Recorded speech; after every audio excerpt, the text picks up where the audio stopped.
Welcome to this video on forecasting.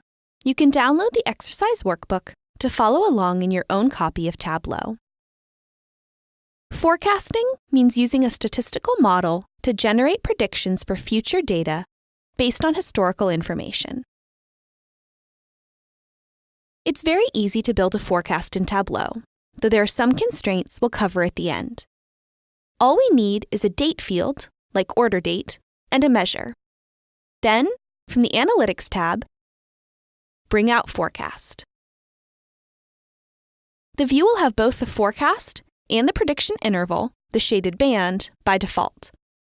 If we change the mark type to a circle, the prediction interval becomes whiskers around the point itself. Tableau uses exponential smoothing to generate a forecast based on the data in the view. Here, we have a forecast of shipping cost across the months of ship date. The model selection is automatic, but there are some things that we as the user can adjust.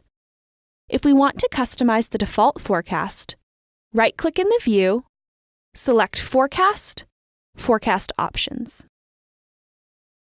Forecast length sets how far into the future the forecast will extend. We can make it exactly 3 months. Source data has a handy option, Ignore Last. This is good to use when a portion of relevant data is missing. For example, if we're aggregating to month, but we're partway through the current month, we may want to trim what data is used in the forecast back to the last complete month. By default, Tableau ignores the last unit of aggregation, month, quarter, etc. The forecast model can be automatic or automatic without seasonality, which leave everything up to Tableau, or custom. Selecting custom brings up 2 further options: trend, which can be set as none, additive, or multiplicative, and season, which has the same options. Unless you have reason to change these, Tableau's automatic settings usually do very well. Information on additive and multiplicative models can be found in the online help article, Forecast Options dialog box, accessible by clicking on this link. The last option is the prediction interval. The shaded area represents the range of values for the forecast with 95% confidence. That is to say, the statistical model thinks there's only a 5% chance the future value will be outside the shaded area. The more precise our confidence, the wider the band will be. Here, we have the forecast of sales for various order priorities. What if we want to see more information about these forecasts? The best way to do this is to pull up the description. Right-click in the view, go to Forecast, Describe Forecast. There are 2 tabs here. On the Summary tab, we can see the time series and measure used, how far the forecast goes and what date it's based on, including what was ignored, and if there's a seasonal pattern. We also get some additional information about the measure specifically. This table is broken out by the dimensions in the view. I like looking at contribution by trend and season. 2 order priorities don't seem to have any real seasonality in their historic data. It's also good to look at the quality, which indicates how well the forecast fits the existing data. The second tab is for the models.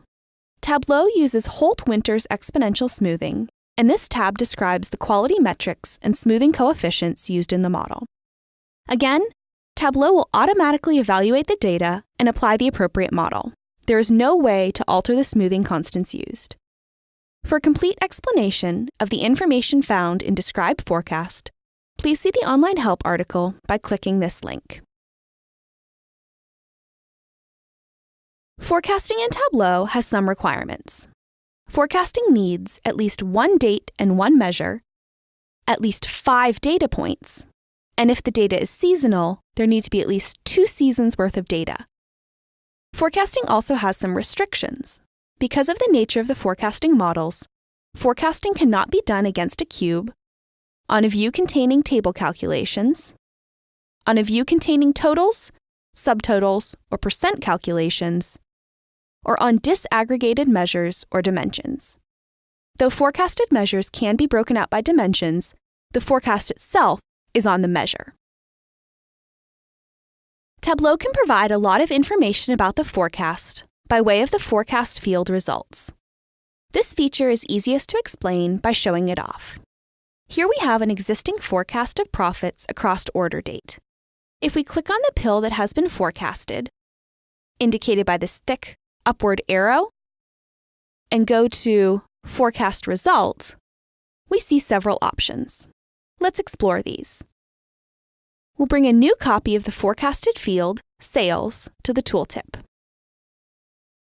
On this pill, we'll right-click to get the menu, go to Forecast Results, and we'll pick Precision. Click on the tooltip to edit. We'll type Forecast Precision and insert the Precision field. Now when we hover over a point in the forecast, we get that plus or minus indicating the size of the prediction interval. The default confidence is 95%, but again, this can be changed in the forecast options.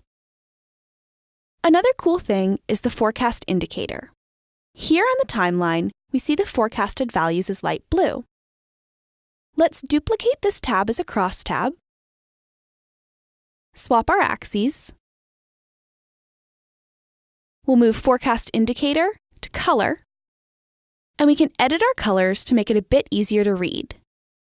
Click on Color, then Edit Colors, and we'll change Estimate to be orange. Now this crosstab shows us our actual values in blue, and in orange, we get the forecasted values as well as the prediction interval. Thank you for watching this forecasting training video. We invite you to continue with the on-demand training videos to learn more about using Tableau.